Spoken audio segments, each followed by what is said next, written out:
France, on a Bolloré qui achète tout et n'importe quoi, qu'il a tellement maintenant de canaux de médias que je n'arrive même plus à suivre tout ce qu'il a ou tout ce qu'il a pas. Ton livre est chez Relais, hein, je t'avais Mon dit. livre est chez Relais, je suis très surpris. Peut-être qu'après ce podcast, il va plus l'être. Désolé, mon éditeur.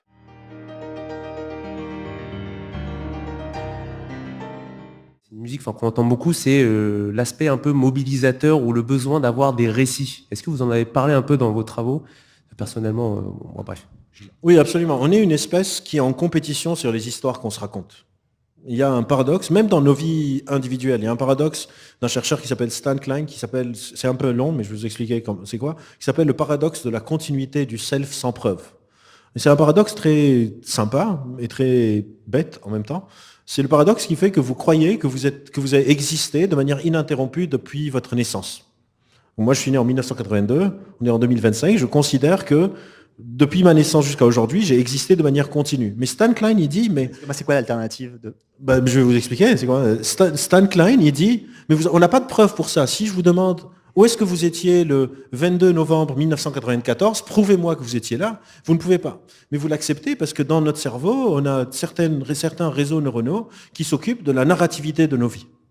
De nous invisibiliser ces trous et d'accepter qu'on est né de manière continue, depuis notre naissance à notre mort, et qu'on n'a pas des attaques de panique, l'alternative des aliens ont mis pause sur mon cerveau, ont fait disparaître 2 mois de ma vie, puis ont remis play, par exemple. C'est un peu la même chose quand on gère les récits collectifs. C'est-à-dire, quel est le récit qu'on est en train de se raconter ? Et on est vraiment dans une sorte de combat sur quel récit on se raconte. Et quel récit est le récit qui est adapté par tout le monde ? Et on retrouve ça plein de fois dans l'histoire, une expérience qui m'a été relatée récemment, c'est à voir avec la guerre mondiale.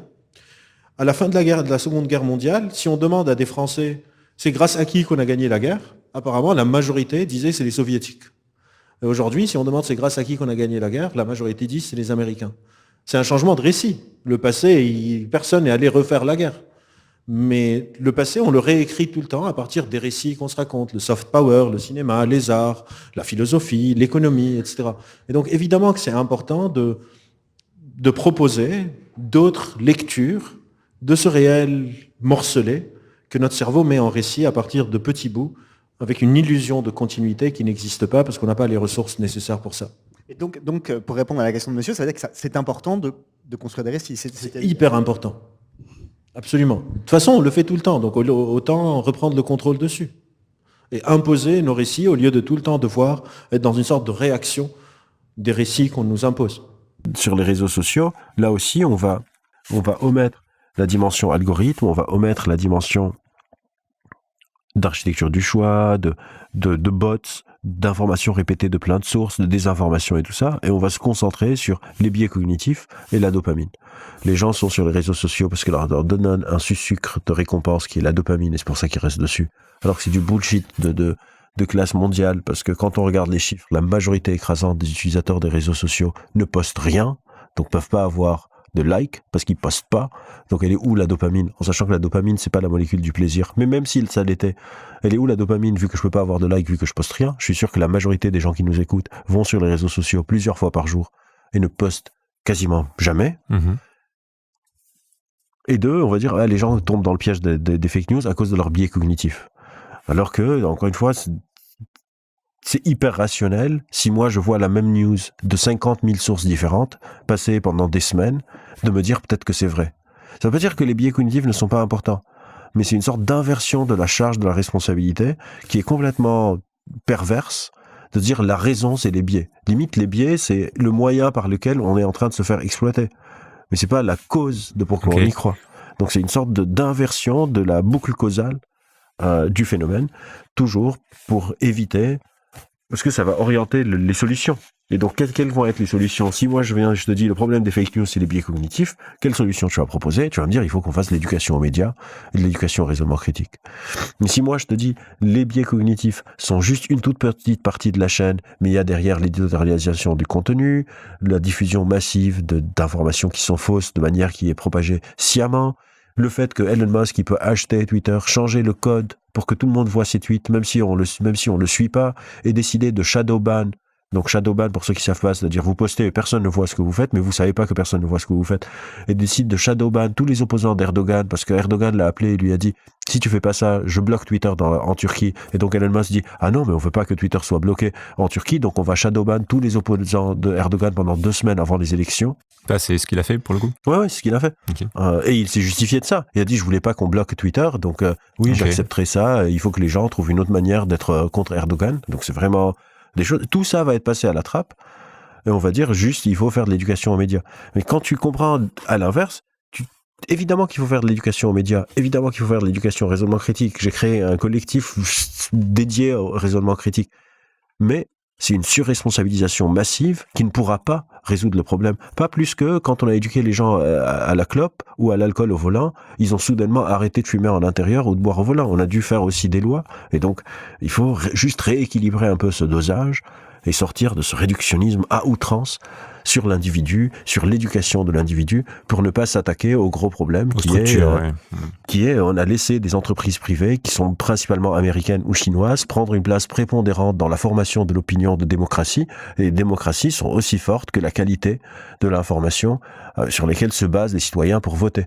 Donc on a laissé un peu nos démocraties être prises en otage par des intérêts complètement privés et étrangers, Qui contrôle les tuyaux, qui contrôle les tuyaux, qui dit qui voit quoi, qui décide d'être vendu. Donc Musk qui achète ça. Le Washington Post avant-hier, pour ceux qui nous écoutent, on est le 31 octobre, donc il y a 3 jours, le Washington Post, le comité éditorial de Washington Post écrit un texte pour dire que ils veulent ils soutiennent Kamala Harris. Jeff Bezos, propriétaire de Washington Post, les appelle et leur dit non, vous allez pas faire ça. Et donc ils l'ont pas fait. Pourquoi ? Parce que en 2016, quand Trump se présentait, le Washington Post a endorse, je sais pas comment on dit en français, mais soutenu Clinton. Clinton a perdu, Trump est passé, et Trump a fait perdre des millions et des milliards à Jeff Bezos sur AWS. Et donc il se dit, je prends plus de risques, et il a peur de qu'est-ce qui va se passer, donc il prend pas position. Je dis pas qu'un journal doit prendre position ou pas, limite ça me regarde pas, mais en tout cas une sorte d'interférence dans ce qui est en train de former l'opinion publique. En France, on a Bolloré qui achète tout et n'importe quoi, qui vire des gens, qui censure des bouquins, etc. C'est son droit, c'est ses boîtes, mais peut-être qu'on ne devrait pas le laisser avoir tous les relais de tous les gardes de France parce qu'il a acheté Hachette, d'avoir Canal+, d'avoir CNews, d'avoir je sais plus quelle radio, je sais plus quel hebdomadaire. Il a tellement maintenant de canaux de médias que je n'arrive même plus à suivre tout ce qu'il a ou tout ce qu'il a pas. Ton livre est chez Relais. Hein. Mon livre est chez Relais. Je suis très surpris. Mais peut-être qu'après ce podcast, il va plus l'être. Désolé, mon éditeur. Aujourd'hui, je viens vous raconter une histoire que j'ai découvert récemment, qu'on nous ment. On nous ment sur quelque chose de très important. J'ai réalisé que les légumes, ça n'existe pas. Je le savais. Ça n'existe pas. En fait, la notion de légume ne fait aucun sens d'un point de vue biologique ou botanique. Quand vous dites un légume, je sais pas, tu as un exemple de légume ? Radis. Radis, c'est une racine. C'est pas un légume, ça existe. Poireau. Poireau, c'est une tige. Le ça fromage. existe pas. Le fromage, c'est un légume, ça marche.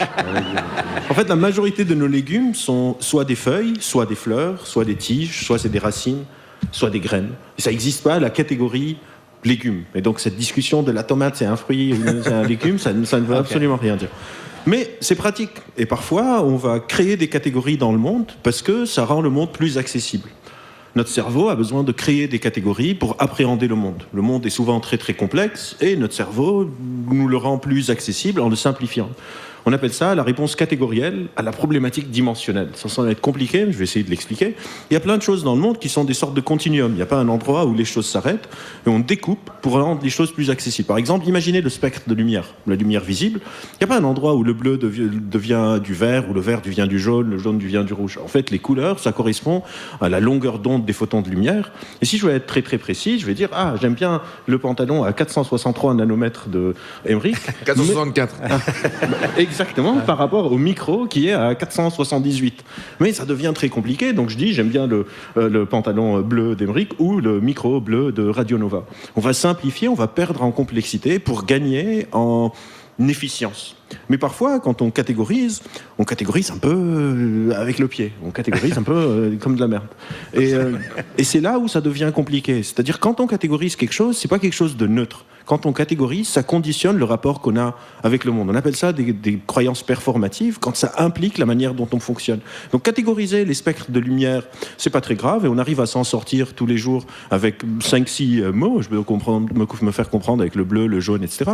Et si j'ai besoin, je peux développer des catégories plus poussées. Si je suis, je sais pas, designer graphique ou peintre, j'ai un nuancier avec 100 000 mots pour différents bleus. Parfois, ça va même très très loin. Zuckerberg, par exemple, il a essayé de déposer le Facebook Blue, une couleur de bleu spécifique qui est le bleu de Facebook. Mais parfois, cette volonté de catégoriser, on l'applique à des choses humaines. On va l'appliquer pour créer des catégories entre humains. Et souvent, ces catégories, historiquement, ont été assez flemmardes, j'ai envie de dire. On va diviser les gens selon leur genre, les hommes, les femmes, selon la concentration de mélanine qu'elles ont dans l'épiderme, les noirs, les blancs, etc. Et c'est pas quelque chose de nouveau. On fait cette catégorisation à partir de signes visibles depuis très longtemps. Par exemple, en Europe, avant d'avoir dans la société active des femmes, des noirs, des arabes, des musulmans, des juifs, quand il n'y avait que des hommes, eh ben on discriminait à partir de quoi ? On discriminait, là aussi, d'une manière très flemmarde, à partir de la couleur des cheveux. Par exemple, il y a un proverbe en anglais assez terrible qui dit « Redheads have no soul », que les roux n'ont pas d'âme.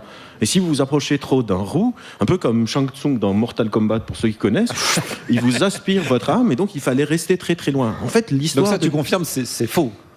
En tout cas, moi, je ne me suis jamais approché d'un roux. Donc, mon expérience personnelle, je ne sais pas, mais a priori, c'est faux.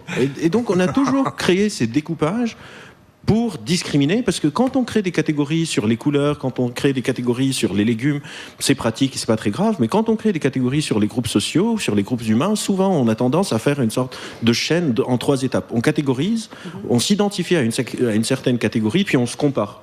Et souvent on considère que la catégorie qu'on a créée est meilleure qu'une autre. Et toute cette catégorisation, qui est la base un peu de plein de rapports de discrimination, a commencé récemment, avec tout ce qui était en train d'être dit sur la vérité, à prendre une sorte d'envol et une sorte d'explosion qui devient un peu n'importe quoi. Par exemple, récemment, c'est là que j'ai ma petite feuille sans ordinateur, parce que j'ai noté le nom du monsieur. Récemment, Alexandre Devecchio, rédacteur en chef au service débat du Figaro, je ne savais pas qu'ils avaient un service débat, mais apparemment ils ont un service débat, il a dit « Si Dominique de Villepin est gaulliste, alors il incarne une nouvelle variante, l'islamo-gaullisme ». Donc, c'est créatif. C'est assez créatif. C'est quand même pas mal. Ouais. Et donc, on a cette nouvelle tendance de pouvoir découper. Moi, je suis allé à l'Islamo-ciné, manger de l'islamo-popcorn. C'est très pratique. On commence comme ça à découper le monde sans prendre en compte que notre découpage, il ne fait plus état de cette volonté initiale de rendre le monde plus accessible, mais au contraire, on va saucissonner un peu le monde pour pouvoir mieux correspondre à nos réflexions idéologiques. Il y a un mec de droite qui semble considérer que tous les civils palestiniens ne sont pas des terroristes, c'est un islamo-gaulliste.